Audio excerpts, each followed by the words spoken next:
Well, hello, everyone. My name is Mighty Stream, and I'm going to do your February the 22nd just for today in a meditation. You can reach me at recoveryofhope21@gmail.com. Okay, still recovering. So thank you for being patient with me. Let's go ahead and get into this meditation. It is entitled God's Will or Mine. We continue to take personal inventory, and when we were wrong, promptly admitted it. Step 10. In Narcotics Anonymous, we have found that the more we live in harmony with our higher power's will for us, the greater the harmony in our lives. We use the 10th step to help us maintain that harmony. On a daily basis, we take time to look at our behavior. Some of us measure each action with a very simple question: God's will or mine? In many cases, we find that our actions have been in tune with our higher power's will for us, and we in turn have been in tune with the world around us. In some cases, however, we will discover inconsistencies between our behavior and our values. We've been acting on our own will, not God's, and the result has been dissonance in our lives. When we discover such inconsistencies, we admit we've been wrong and take corrective action. With greater awareness of what we believe God's will for us to be in such situations, we are less likely to repeat those actions. And we are more likely to live in greater concord with our higher power's will for us and with the world around us. Just for today, I wish to live in harmony with my world. Today, I will examine my actions, asking God's will or mine. Let's take a moment of silence, followed by the we version of the Serenity Prayer. Moment of silence, please. Thank you. God, grant us the serenity to accept the things that we cannot change and the courage to change the things that we can.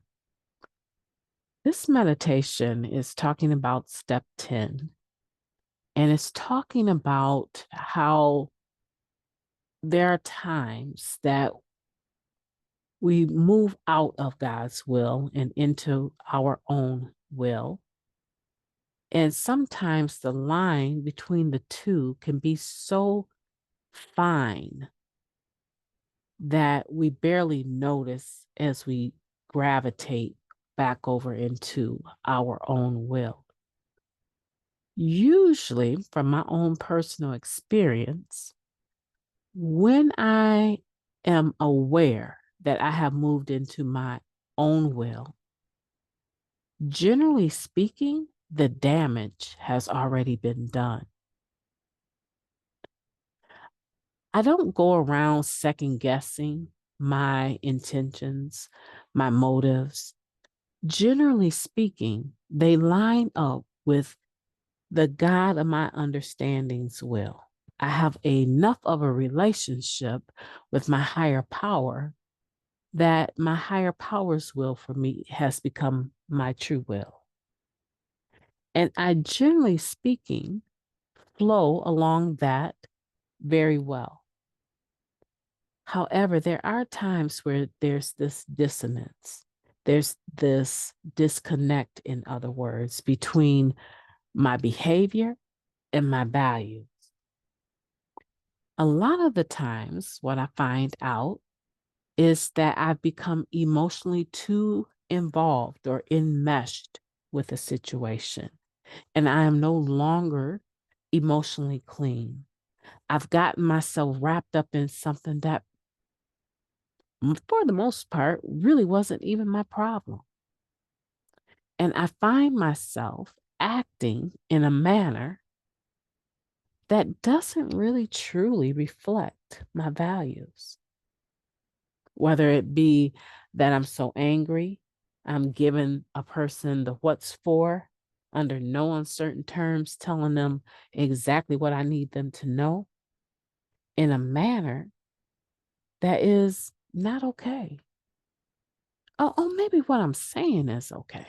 I mean, the sense of it, right? The principle behind it may be okay, but the way that I'm going about it is not okay. And there are times, if I'm being completely 100% honest, in that moment, in the acting out, in the behavior, I get this sense of awareness that I'm about to go too far. But because of pride, I don't back away from it. My mind, a little negative thought back there that says, you've come this far, you might as well go all the way and deal with whatever happens after that. But there is truly like this moment in the situation where I become cognizant of the fact that I could have gone a different route. And almost instantly after the situation is completed, I know that I am not going to be able to have peace or get any rest with this situation because I have not gone about it the right way. It's so much better to operate from the point of power, right? When I say power, I'm not talking about powerlessness over the disease of addiction. I'm talking about the right to choose how I act in any given situation, the right to choose how I respond in any given situation, the right to decide if I'm going to be a participant in this nonsense or not.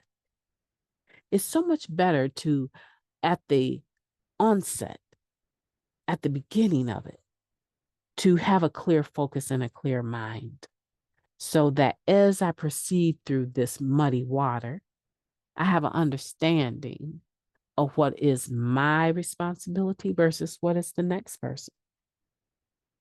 Now, we always say hindsight is 2020, right? It's like there's even a more perfect vision than 2020. I don't know if you know that, but there is, right? But we always say hindsight is 2020. Sure, after you've already gotten into the mess and acted out, you look back on it and you see all of the wonderful spiritual ways you could have responded that would have worked with God's will and your true will. But no, pride is in there. And now my behavior does not add up. There's this dissonance, disconnect with my own values. Less known the values or spiritual principles that my higher power would have me to have. So at the onset, it is better for you to ask yourself this one question in this meditation: God's will or mine? And to sit in that and really grab a hold of the answer before you act, before you speak, before you agree to do something, before you refuse to do something. Because truly, that level of self-awareness lends itself towards having a much easier go of the day. Your personal inventory, your step 10 is less murky. There's less for you to correct. But now I want to move into this next point. I want to talk about when your behavior and your core values don't add up and you've already messed up and you've allowed pride to convince you that you needed to do whatever you did. And here you are now being eaten away inside about how things transpired. This is where the basic text tells us that we need not lose faith when we become what? Rebellious. Because if you make a decision that you are too prideful, that the point needed to be made, and that you are not paddling backwards to correct it, you're going to have some rough road, some rough terrain ahead of you. I don't want that for you at all.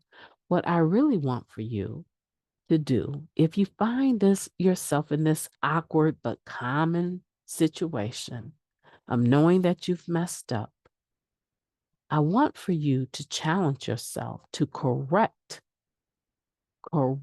that error as soon as possible. See, when we were wrong, we promptly admitted it. So here's the thing. You know you spoke to that person the wrong way. You know that you could have handled that a lot better. There is more meaning in you taking care of it right now. There's more value in you going back and saying, you know what, I want to talk to you about our conversation yesterday. I want to talk to you about that because I know in my heart what I was trying to say, the essence of what I was trying to say. I still believe in the principle that was at stake, but I'm totally not okay with how I talked, the way that I presented it to you. I had way too much anger, totally frustrated, dogmatic, my way or the highway. And I don't like being treated like that. And I definitely don't think I have a right to go around treating other people like that. And I want to make sure that you know that I am aware that I went about that the wrong way. I'm very sorry. My pride just got in the way. And I want to know if you will accept my apology. And you sit there and you wait for them to ask you all of the questions they might want to ask, or for them to tell you, I'm so tired of you and your attitude. You know I forgive you, but I am just sick of your attitude. You need to think before you speak. Whatever they need to say to you, you sit there and you take it. You take it like a grown, recovering individual. You know why? Because we know to do better. We know to do better. And hopefully you will receive the grace from them to continue to move forward in your relationship with them. Hopefully. Because when you're able to say my pride was at stake, I just didn't want to admit that you were right and I was wrong. You're starting to look at the exact nature in any given situation in your step 10. And you can handle that sooner rather than later. And you will find that your relationships will develop more trust. They will know that even though you have a strong spirit, a strong personality, they will know that you're not, one, not afraid to speak your mind to them, but two, most important, that there's a level of humility and honesty within you that you are able to admit when you are wrong. You know, I know a lot of people that I've never heard them say, I'm sorry. I've never heard them say, I handled that the wrong way. And it makes me sad because I'm a pretty forgiving individual, but I take note when people take ownership for their behavior and when they don't. It tells you about the character of an individual, how well developed and how mature they are. Now, don't you want to be that individual that has grown in recovery and has become a mature individual where you don't shrink back from doing a step 10 and taking responsibility for your actions and asking, is this God's will or mine? And if it comes out on the side of your will, leave it. But if it comes out on the side of God's will, roll with it.